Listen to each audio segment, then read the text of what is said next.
8.5 minutes after 7, it's The Tonight Show with me, Richie Allen. Let me introduce our first guest. He's a good friend of the station's. You hear him quite regularly. He's an excellent economist, and anybody that can make people like me understand economics deserves some credit. He's Jonathan Davis of Jonathan Davis Wealth Management. You hear him all the time on radio and TV back in England, and he's very kind to talk to us again this Wednesday. Jonathan, welcome to the programme. I am indeed most welcomed. Thank you very much, Richie. No, it's great to have you. And I just said to you off air, the Under Pressure by Queen and Boy, that was a total Freudian slip that. And I mean that sincerely. I'm not playing funny subliminal games with people here. Listen, I gave you a ring. We ring you regularly, obviously. I gave you a ring today because I've had a lot of Irish listeners ringing me up, people who travel to and from Ireland, who live 6 months of the year here, there, and go back to Ireland and all that. And they're not believing what they're hearing back home, and they're telling me to visit by Ollie Rehn, the European Commissioner for Economic and Monetary Affairs, to Dublin, and talks of €9 billion cuts over the next few years. This spells doom for Ireland, Jonathan. 9 billion. I'm surprised it's only that much. The amount that they're going to have to bail out Anglo-Irish, AIB and Nationwide Permanent, is that what it's called? Yeah, that's right. Irish Permanent. It amounts to the next 7 years of all the Irish tax receipts. Shall I repeat that? Yeah, that's how much the banks are in hock, and therefore the Irish government are running like Oliver Twist, saying, "Please, can I have some more?" to the ECB, and the Germans and the French are saying, "Well, you know, we'll probably lend you the money to bail you out, so you can bail out these banks. The only reason why we're going to lend you the money is because your banks are in hock to our banks, and our banks want the money back." That's a good point. There's point, already ECB representatives in the Department of Finance, Ministry of Finance in Dublin. Effectively, Ireland is not going to be an independent state down the line. It's as simple as that. And you mentioned the German and French attitudes, which is surprising because the thinking in Europe is that Ireland has gotten an awful lot of money from Europe in the past. Yes, hundreds of billions of euros, and for a country the size of the Irish economy, it was way beyond what was reasonable, and in fact could be taken in by the economy. And of course, it all went into property. Of course, it did. And look what's happening to property now. It's going through the plug hole. It's going all the way through the floor down to Australia, and as a result, the powers that be in Ireland, in their infinite stupidity, as far as I'm concerned, prefer to tax the residents beyond belief for years, if not decades, to bail out the financiers and the bankers, therefore, from France and Germany, and indeed from the UK. Well, I have to ask the question, if Ireland was in such a state, is it not appropriate that the bankers should have considered the lending that they were making, and therefore, if there were any risks to those loans, they simply shouldn't have made the loans? Why are the bankers not taking the haircuts? More to the point, why are there no criminal prosecutions over all those dodgy loans? You're absolutely right. What is going on? It's like the Queen of Hearts and Alice in Wonderland. You're absolutely right. And you know what we were speaking about on this programme earlier this week, and towards the end of last week, this Ian Duncan Smith, his department's idea that they should really hammer those on benefits, and we got a lot of calls to the programme about it. There's a white paper coming out on benefit claimants, as you're probably aware of, and it seems like the government in the UK, now I know this is not Ireland, but the Irish government are guilty of the same thing, so it is similar. It seems like they're looking at targets to try and divert or deflect attention away from the fact that banks are walking away from this mess scot-free. Yes, you've summed it up very nicely, and indeed, I did some writing recently that, all of the benefits cheats, the tax of evading cheats, housing benefit, all these kind of cuts, all these sectors that they're looking at, they pale into insignificance compared to the vast losses that the banks have landed on the taxpayers right across Europe. We in the UK, we gave the banks £850 billion. If they collected all the money from the benefits cheats, it would be £1.5 billion. As I say, it pales into insignificance. They are not getting to the root of the problem, and that is that the banks are running the show. And, they talk about levying a tax on the banks, and in the UK, George Osborne stood up proudly and said it would be £2.5 billion, and he's really attacking the banks. What a stuff of nonsense. £2.5 billion, that's not even a significant fraction of their bonuses this year. They're laughing all the way to the, if I may say, the bank. Back to the bank, yeah. The Irish situation, what do you think? We said the next 7.5 years they're going to use every single penny that they get from taxation. What's this going to mean to people on the ground? We're already hearing stories of immigration starting to reach levels that it hadn't seen since the early 80s, Jonathan. Emigration even, I should say. That does not surprise me at all, because when you consider that people put a lot of their resources into servicing vast debts, just to see the properties on which those debts back plummet in value, and they will continue to do so. When you've got a choice to make, which is to pay the bank or feed your family, you're going to do the latter. And if that means leaving the country and just leaving the property, well, that's going to happen. I think inevitably what's going to happen is that the ECB, which is basically the Germans who've got money, the ECB will lend the Irish government a whole load of money to give them some time. The problem is the rate of interest that they will lend it at will actually be so horrendous that some way down the line, I don't know if it's 1 or 2 or 3 or 5 years, eventually the Irish citizen will wake up and say, why are we in the EU? We are going in a downward spiral, which started, of course, a couple of years ago, and for the next X years, it's just going to get worse and worse. Public services are going to go down the pan. Unemployment's going to go through the roof. House prices are going to continue to fall. Taxes are going to rise. You're talking about third world conditions ultimately. Yeah. And as they say, at some point they're going to wake up and they're going to not necessarily rise up and and get their pitchforks and whatever, but they're going to rise up and, like the Tea Party in the US, but maybe of a more solid nature, they're going to start asking the serious questions. How did we get here? Why are we in the EU? Because the EU are strangling us, and I firmly believe that some way down the line, a few years from now, Ireland and indeed other countries in the EU, they're going to leave the EU. The EU is going to be left with the small Central Western Europe, Germany, France, Belgium, etc. And certainly they're going to continue in a downward spiral. But it's happening everywhere. And we've had this conversation before. The fact that people are focusing on Ireland today, well, I can tell you the markets are not just focusing on Ireland, although that has a lot of focus. Also Portugal, also Greece, to a large extent Spain as well. It's Jonathan, happening all over. We've got a caller, and we'll just take a quick call. Good evening, caller.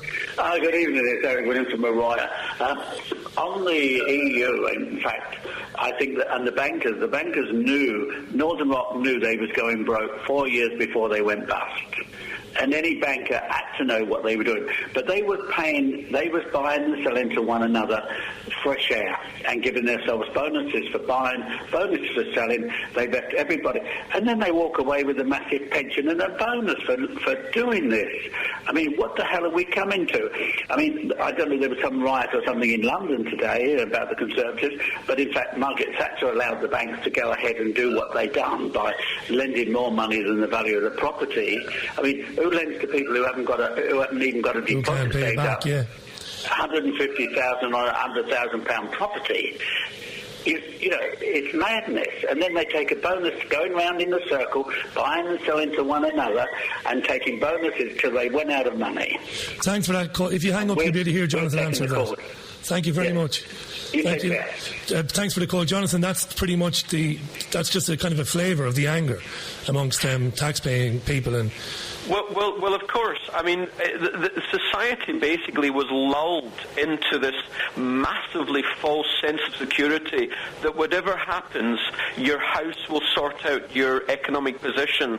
Well, there's no such thing as whatever happens, something will sort you out. It's absolute arrant nonsense. But unfortunately, people bought into it. And the bankers, as the gentleman just there said, they've been killing themselves laughing for about a decade. Take the UK, for example. In 2005, our house prices got to a stage where the rate of increase was actually about zero. In other words, they had slowed down to the point where there were no more increases. Bearing in mind, in 2005, house prices were gargantuan. Huge, yeah. So what did Mervyn King and the Bank of England do? They cut interest rates and they allowed the banks to lend even more than the extreme levels they'd already got to. Hence, we had an astounding mania from 2005 to 2007. And, of course, everyone knows that happened right across the world. In other words, the central bankers have totally messed up here. The politicians have totally messed up here. Unfortunately, the voters allowed it to happen. We did. And absolutely there'll be a lot of anger in Ireland, in Greece, in Spain. Not so much here yet because we've just deferred it for another year or so because of huge bank bailouts and borrowings, but it'll come. There'll be a lot of anger. But, ultimately, people went into it. They thought, you can't lose. They're telling me you can't lose, so I'm going to borrow beyond belief, and I'm going to buy this £500,000 cardboard box in the centre of London. Well, I remember you telling me that when we first spoke, I remember the first time we spoke, you telling me that. We've got another caller on. Good evening, caller. It's me, John, here. Hi, John. You want to make a comment to Jonathan? Yeah. Well, either they planned it or they're that stupid, yeah? Here's an example, and this refers to what's going on today. Blowing 167 million on bureaucracy. This was a letter to The Guardian. Once the act of allocating government money to universities was a very simple business, with each university being given a fixed sum per student. This simple and cheap arithmetic switch was overseen by the university's grants committee, but this part-time body was abolished in 1989, and since then the UK has evolved an ever more complicated system to effect this very simple task, so that today we have not one simple part-time committee, but no less than 7 research councils. I'll list them: AHRC, BBRSC, EPSRC, ESRC, MRC, RCUK, not to mention 3 overall funding councils for England, Wales and Scotland: HEFCE, HEFCW and SFC. And what was the money, John? What was the money again? These bodies cost millions of pounds each year. Yeah. The HEFCE alone cost 18.5 million in 2009 and 10. And then there is, of course, the cost of the bureaucracy imposed on universities as they complete endless bids and forms in a more often than not futile attempt to secure the monies allocated by these bodies. It goes on. I won't go on. But the students are protesting today. Yeah. You know, you want a job, join the army. They'll send you to an illegal war where you're liable to be killed or wounded. John, thanks for that. We'll put that to Jonathan. Thank you. It's crazy. It is indeed. Thanks for your call. Jonathan, go ahead. And Richie, again, your callers are spot on. I mean, essentially what he's saying there is we've been lulled into allowing bigger and bigger government for not just years but decades, really. And big government, you know, it's a phrase we hear from the US, but big government just simply means that we're spending more and more as a percentage of our economy, of our GDP, on publicly funded things and services. Well, you know, the state, and this is what the bankers and politicians are saying right across the world. Keynes said, John Maynard Keynes said that, you know, when you get into financial difficulties, you borrow lots of money and pump it into the system.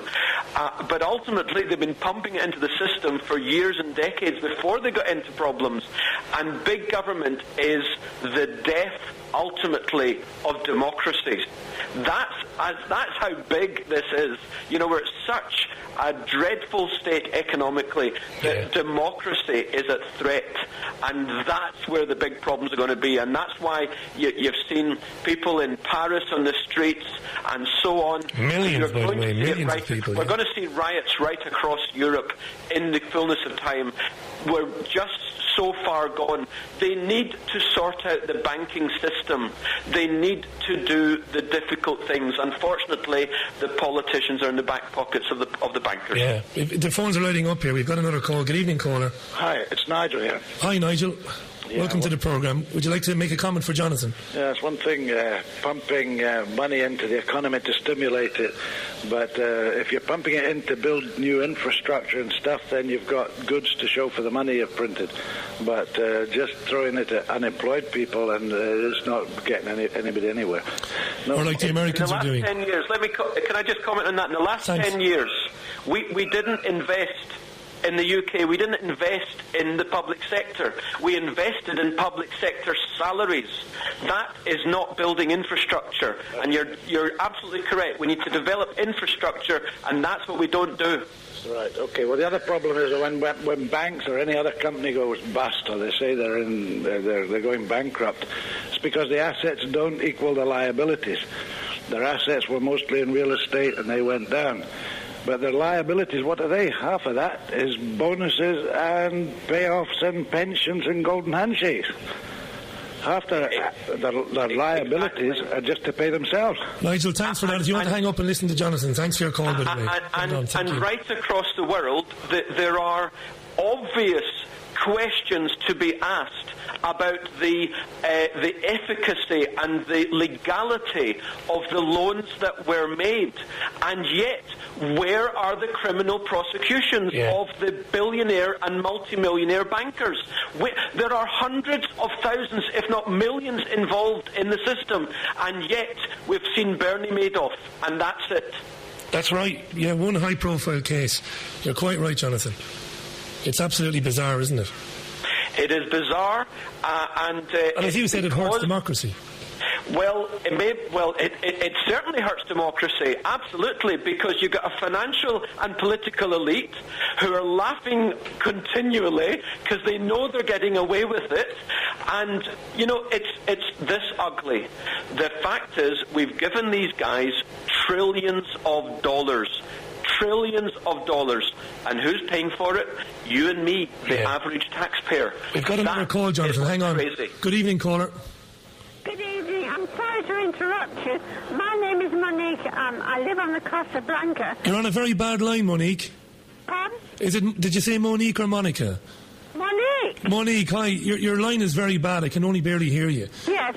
I'm sorry to bother you. You're not bothering us at all. Go ahead. The reception has been off here since this morning. Yes, we have made announcements about that. It's going to be rectified by tomorrow morning.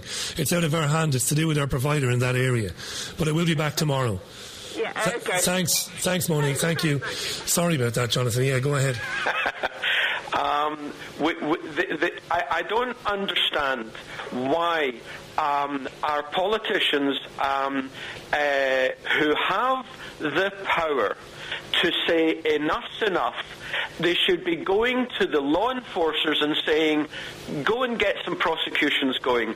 I don't understand why that's not happening. Maybe I'm just too simple a guy. No, it's nothing to do with simplicity. I can't understand it either. In any other walk of life, if you commit that sort of... we can call it fraud. Let's call a spade a spade. It's fraud, and that's what it is. There's no question it's fraud. That's the thing, Richie. There's absolutely no question it's fraud. Yeah. It's endemic. Unbelievable. And if you or I were to, I mean, if I go out tonight and I drive 5 miles over the speed limit and a policeman sees me, I'm going to get done, €70 fine, Bob's your uncle, job done. And to see people in those positions abuse that sort of power, plunge the world into the mess that it's in now. We've got people calling this radio station, Jonathan, and people are calling radio stations all across the world complaining that they're stressed, they can't survive, they're working in jobs where some of their colleagues have been left go, they're overworked, they're underpaid, they don't know where the next paycheck is coming from in some cases, and as you quite rightly said, a couple of 100,000 people or more are sitting there, big fat cats, big cigars lit, happy days, nobody's ever going to come for us. And the way I describe it, looking at it, the big picture, is that we are in depression. Yeah. I hate to say it, but I see no alternative to that description. In 1931, they didn't know then they were in the Great Depression. Well, I can tell you, not long after that, they knew it. And that's where we are now. And it resulted from, the depression we're in now, resulted from the biggest debt bubble in history. And you know what? The 1930s depression resulted from the then biggest debt bubble in history. And it's the fallout from that debt bubble that we are now experiencing. Unfortunately, it is not being shared equally. The people in the top 0. whatever percent of society, they're enjoying it. Yeah. Because they have benefited and they continue to benefit. As you said, they've seen no change to their own status and their own lives. No change. As I say, we don't see any country, apart from Iceland, as it happens, we don't see any significant country, should I say, taking the politicians who made those decisions and the bankers. We don't see them taking anyone to task. No. And I just find it remarkable. And people need to get real. This is not going to be sorted in the next couple of years. We're not talking about the average recession here. We're talking about the fallout from the biggest debt bubble in history. Yeah. Look at Japan. As I said to you previously on a previous occasion, 21 years, 75% down on the stock market, 75% down on their house prices, and counting. Jonathan, I've got another guest to get on in a couple of minutes, so we're going to leave it there for the time being. Your website, again, for anybody who wants to get on it, is jonathandaviswm.com, and that's Jonathan without a H at the start. So it's Jon, jonathandaviswm.com. Thanks for giving us loads of your time, as always. I really appreciate it. And I'll be in touch with you tomorrow as well. You're very welcome, Rich. Jonathan, all the very best. Thanks very much. Good night. Bye-bye.